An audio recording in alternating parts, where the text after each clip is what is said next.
Hello friends, आज मैं आप लोगों के साथ शेयर करने आ रही हूँ बची हुई रोटी से 3 तरह से चाट बनाना। जी हाँ फ्रेंड्स, अक्सर हम घर में रोटी बनाते हैं तो कुछ रोटी बच जाती है।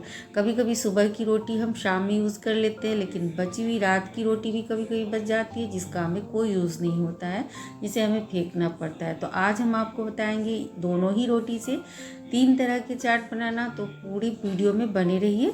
अब यहाँ पे हमने 2 सुबह वाली रोटी ली है और 2 रात वाली रोटी ली है। तो सुबह वाली रोटी से हम यहाँ पे कटोरी चाट बनाएंगे। उसके लिए हम एक ग्लास लेंगे और पीछे साइड हम इस रोटी को डालते हुए बीच में इसको इकट्ठा करते हुए धागा से बांध देंगे। रात वाली रोटी से कटोरी चाट या कोन चाट जो हम आपको बताएंगे वो नहीं बनेगा, क्योंकि वो टूटने का डर रहता है। तो आप सुबह वाली रोटी से बनाएं या फिर आप ताज़ी रोटी से भी बना सकते हैं। जैसे बहुत सारी रोटी बन गई तो कुछ रोटी बच गई तो इसका आप कटोरी चाट बना सकते हैं। तो इस तरह से हम कोई भी धागा से, हालांकि सफ़ेद धागा लीजिए, कलर धागा नहीं लीजिए, क्योंकि खाने वाली चीज़ में हम सफ़ेद धागा ही ठीक रहता है, केमिकल से वगैरह फ्री होता है। और यहाँ पे इस तरह से गांठ डाल दीजिए, 3-4 लपेट के 3-4 बार इसे लपेट के और इसे गांठ डाल दीजिए। तो एक ग्लास जो है इस पर कटोरी चाट बनने के लिए तैयार हो चुका है। अब इस दूसरा ग्लास में भी हम इसी तरह से बना लेंगे, तो दोनों ही कटोरी बन के तैयार हो चुका है। अब हम इसे फ्राई करेंगे। उससे पहले हम इसे साइड रखते हुए यहाँ पे कोन बनाएंगे। तो कोन चाट बनाने के लिए कोन का मोल्ड होना चाहिए, जो अगर आपके पास नहीं है तो आप इस तरह से एल्युमिनियम फॉयल ले लीजिए और इसे रेक्टेंगल शेप में आप कट कर लीजिए और इसे फोल्ड करते हुए कोन का आकार दे दीजिए। देखिए, इस तरह से इसे फोल्ड करते हुए हम कोन का आकार दे देंगे। आप देख सकते हैं, वीडियो पे आप ध्यान से देखिए। तो बिना आपका कोन का मोल्ड से भी आप आराम से कोन बना लेंगे। अब ये कोन तैयार हो चुका है। अब हम इस पर रोटी डालेंगे। ये भी ताज़ी, मतलब सुबह वाली रोटी है। इस पे भी आपको बासी रोटी नहीं चलेगा, टूट सकता है। तो अब इस पे भी हम सफ़ेद धागा से इसे ऊपर से नीचे तक अच्छी तरह से लपेट देंगे। देखिए इस तरह से, और नीचे धागा को तोड़ते हुए हम गांठ लगा देंगे। देखिए कोन भी तैयार हो चुका है यहाँ पे। अब चलिए हम इसे फ्राई करेंगे। फ्राई करने के लिए तेल हमने पहले से चढ़ा रखा है, तो इसमें डाल देंगे। गरम तेल होने के बाद गैस को लो मीडियम कर दें। अब इसे अलट पलट के आप इसे बिल्कुल गोल्डन ब्राउन होने तक इसे फ्राई कर लें। तो देखिए इस तरह से अलट पलट के इसे बिल्कुल गोल्डन ब्राउन होने तक हम फ्राई कर लेंगे। तो यहाँ पे ये बिल्कुल गोल्डन हो चुका है। तो इसका जो एक इस तरह के झारा में आप डाल लीजिए, निकाल लीजिए, ताकि इसका तेल जो है एक्स्ट्रा जो भी है वो चू जाए। अब जो कटोरी है इसे हम एक प्लेट में रख लेंगे और इसे ठंडा होने देंगे। ठंडा होने के बाद ही हम इसे मोल्ड करेंगे। अब यहाँ पे कटोरी को इस तरह से डाल दीजिए, ग्लास को नीचे साइड से। अब 1 मिनट के लिए कम से इसका कलर चेंज होने दीजिए। फिर अलट पलट के चारों तरफ से घुमा घुमा के, यदि कभी कभी ग्लास गर्म हो जाता है तो आप चिमटा का सहायता ले लीजिए। चिमटा से आप इसे पलट के घुमा घुमा के चारों तरफ से बिल्कुल गोल्डन ब्राउन कर लीजिए। तो देखिए इस तरह से घुमा घुमा के बिल्कुल गोल्डन ब्राउन कर लीजिए। बहुत ही टेस्टी बनता है ये चाट, आप ज़रूर बनाइए और अपना कमेंट तो मुझे ज़रूर लिखिए। तो देखिए इसमें से 1 ग्लास पहले ही छोड़ दिया है, उसमें तेल बहुत चला गया है, तो तेल को हम निकाल लेंगे और जो कटोरी है उसे एक बार घुमा घुमा के, और इसका जो है नहीं निकला है, ये इसके अंदर सेट हो गया है, निकल जाएगा आराम से जब ठंडा हो जाएगा। तो अब इसको हम निकाल लेंगे। दोनों ही का कलर चेंज हो गया है, अच्छा खासा ब्राउन हो चुका है। तो अब हम इसे एक प्लेट में निकाल लेंगे। अब सबको हम पहले ठंडा होने देंगे। और इधर जो बासी रोटी है इसे भी हम बिल्कुल गोल्डन ब्राउन होने तक अच्छी तरह से दोनों तरफ करारी कुरकुरी सेक लेंगे, मतलब यहाँ फ्राई कर लेंगे हम। तो इसे पलट देंगे, अलट पलट के बिल्कुल कुरकुरी से हमें फ्राई कर लेना है। तो देखिए इस तरह से बिल्कुल गोल्डन ब्राउन होने तक इसे फ्राई कर लेंगे। अच्छी तरह से इसे तेल निकाल लें, क्योंकि ये जो इसका फूला हुआ पार्ट होता है उसके अंदर ये तेल घुस जाता है थोड़ा सा। तो इसे अच्छी तरह से तेल चुवा लें और इसके बाद इसको एक प्लेट में निकाल लें। तो दोनों ही रोटी को हम इसी तरह से फ्राई कर लेंगे। तो एक रोटी हमने फ्राई कर लिया है। अब दूसरी भी रोटी हम सेम प्रोसेस से फ्राई कर लेंगे। तो देखिए दूसरी भी रोटी जो है बिल्कुल करारी क्रिस्पी फ्राई होके तैयार है। तो सभी को हमने प्लेट में निकाल लिया है। अब ये जब तक ठंडा होगा इसे हम साइड रखते हैं, जब तक इसे ठंडा होने देते हैं और स्टफिंग तैयार कर लेते हैं। तो यहाँ पे हम उबला हुआ काबुली चना ले रहे हैं आप यहाँ पे मटर वगैरह भी ले सकते हैं, काला चना भी ले सकते हैं, स्टफिंग के लिए कुछ भी आप ले सकते हैं। अब यहाँ पे हम स्वीट कॉर्न लिए हैं, ये भी उबला हुआ है, और साथ में कटा हुआ टमाटर लेंगे और कटी हुई प्याज, कटी हुई धनिया की पत्ती, हरी धनिया की पत्ती,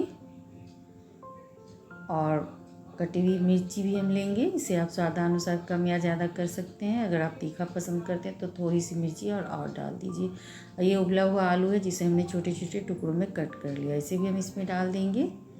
अब यहाँ हम सिंगदाना डाल रहे हैं, यानी मूंगफली जो भुना हुआ है, और साथ में काला नमक डालेंगे, जीरा का पाउडर डालेंगे, भुना हुआ जीरा का पाउडर, नमक स्वादानुसार। हमने ब्लैक सॉल्ट का यूज़ किया तो थोड़ा सा वाइट सॉल्ट भी डालेंगे, और साथ में यहाँ चाट मसाला डालेंगे 1 चम्मच के बराबर। और ये कटी हुई ताज़ी नारियल है, गड़ी है, जिसको हमने छोटे छोटे टुकड़ों में डाल दिया, बहुत टेस्टी लगता है। अब 3 टेबल स्पून के बराबर मीठी खट्टी मीठी इमली की चटनी हम यहाँ पे यूज़ करेंगे। और ये पुदीने और धनिया की खट्टी चटनी है, हरी चटनी, उसे भी हमने 2 चम्मच डाल दिया है। अब यहाँ पे हम मिक्सचर यूज़ कर रहे हैं, आपके पास सेवई हो तो आप सेवई डाल सकते हैं। अब हमारे पास जो था उसी को हम इसमें डाल दे रहे हैं। तो ये मिक्सचर को हमने इसमें डाल दिया है। अब इसे हम अच्छी तरह से अलट पलट के, और इसका पूरा स्टफिंग, पूरा चटपटा स्वादिष्ट स्टफिंग तैयार है। अब हम इसे साइड रखेंगे। और ये देखिए जो चाट कटोरी हमने बनाया वो भी ठंडा हो चुका है। तो अब इसमें से जो धागा हमने लपेटा था उसको कट करके, कैंची से कट करके आप आराम से इसे धागे को हटा दें। तो ये देखिए, इससे एक कटोरी से गिलास पहले ही निकल चुका था, और एक कटोरी के अंदर अभी गिलास है। तो ये धागा को हमने हटा लिया है। अब दूसरा ग्लास के अंदर से भी हम इसे एकदम आराम से इसे घुमाइएगा। थोड़ा अगर टाइट लगे तो कपड़ा का यूज़ कर लीजिए, क्योंकि तेल लगा हुआ है तो हाथ फिसल रहा है। अब यहाँ पे भी धागे को हम कैंची से कट कर लेंगे और इसे आराम से निकाल लेंगे। तो कैंची से कट करके आप निकालिएगा तो आराम से धागा निकल जाएगा। तो ये देखिए धागा निकल चुका है दोनों ही कटोरी का। इसे धागे को हटा देंगे। अब कोन को भी निकाल लेंगे। जो एल्युमिनियम फॉइल हमने अंदर डाला है उसे निकालेंगे। उससे पहले हम धागे को कट कर लेंगे। तो कैंची से धागा को कट कर ले और इसे निकाल दें। देखिए सभी धागा को निकाल, ये आराम से निकल जाएगा। इसके अंदर जो एल्युमिनियम फॉइल से हमने कोन तैयार किया था उसे हमने हटा दिया है। अब इसके अंदर हम स्टफिंग डालेंगे। तो देखिए दोनों कटोरी कोन बिल्कुल तैयार है। तो कोन को एक ग्लास में सेट कर देते हैं ताकि इसमें स्टफिंग डालने में सुविधा हो।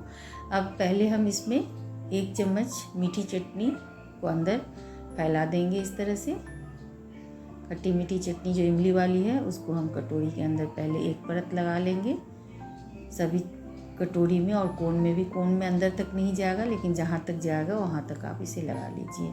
अब इसे साइड रखेंगे और हरी वाली चटनी भी हम थोड़ा थोड़ा लगा देंगे सभी में। इसी तरह से एक एक परत 1 चम्मच डाल के अच्छी तरह से लगा देंगे। तो ये देखिए सभी में लग गया। अब सभी में हम स्टफिंग डाल देंगे। जितना आपको एडजस्ट हो सके उतना आप इसमें स्टफिंग भर दीजिए।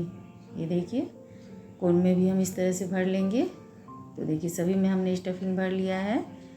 अब ऊपर से हम थोड़ा सा इमली का चटनी डालेंगे। सभी के ऊपर थोड़ा थोड़ा इमली का चटनी डाल देंगे, और थोड़ी सी हरी वाली जो चटनी है धनिया पुदीने की उसे भी हम डालेंगे। और ऊपर से हम, यहाँ आपके पास सेवई हो तो सेवई डाल दीजिए। हम मिक्सचर ही थोड़ा सा डाल दिए हैं। तो ये देखिए बिल्कुल कोन चाट जो है तैयार है, और ये कटोरी चाट भी बिल्कुल तैयार है। तो मुझे उम्मीद है कि अब आप बची हुई रोटी से इस डिश को ज़रूर बनाएंगे। अब देखिए ये बासी जो रोटी थी, रात की जो रोटी थी जिसे हमने क्रिस्पी करारे कर ली थी, उसे प्लेट में इस तरह से तोड़ दीजिए। जब भी आपको सर्व करना हो तो पहले हाथ से इस तरह से क्रश कर दीजिए। अब इसके ऊपर वही स्टफिंग यूज़ करेंगे जो हम कटोरी चाट और कोन चाट के लिए यूज़ किए हैं। तो ये स्टफिंग को इस तरह से आप इसके ऊपर फैला दीजिए। देखिए इस तरह से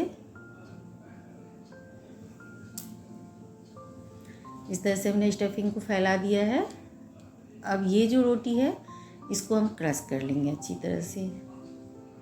हाथ से तोड़ के इसे बिल्कुल क्रश कर लीजिए इस तरह से। अब इसमें थोड़ा सा ब्लैक सॉल्ट मिला के और इसमें भी मिक्स कर दीजिए, और ऊपर से इसे डाल दीजिए। स्टफिंग के बाद इसको ऊपर से डाल दीजिए। अब इसके ऊपर जो है हम डालेंगे थोड़ा सा कटा हुआ आलू, थोड़ी सी कटी हुई प्याज, थोड़ी सी कटी हुई धनिया की पत्ती। आप इसके ऊपर फेंटी हुई चीनी मिक्स करके, चीनी का पाउडर मिक्स करके आप दही को फेंट लीजिए और उसका यूज़ कीजिए चाट में। इससे बहुत ही अच्छा टेस्ट आता है। आप इस दही को अच्छी तरह से ऊपर से फैला देंगे। ऊपर से थोड़ी सी खट्टी मीठी जो इमली की चटनी है वो यूज़ करेंगे हम फैला के, और थोड़ी सी धनिया की पत्ती वाली हरी धनिया की चटनी जो है धनिया पुदीने की, वो हम इसके ऊपर डाल देंगे। और साथ में ऊपर से थोड़ा सा मिक्सचर डाल देंगे। सेवई है तो सेवई डालिए। देखिए चाट जो है बहुत ही चटपटी क्रिस्पी, बहुत ही टेस्टी चाट जो है बिल्कुल तैयार है। इस तरह से सर्व कीजिए, खाइए, खिलाइए और अपनी वाहवाही ज़रूर पाइए। तो हमें उम्मीद है कि आपको ये वीडियो ज़रूर पसंद आया होगा। तो वीडियो पसंद आया तो लाइक करें, मेरे चैनल को सब्सक्राइब करें, बेल आइकन की घंटी को ज़रूर दबाएं। तो चलिए मिलते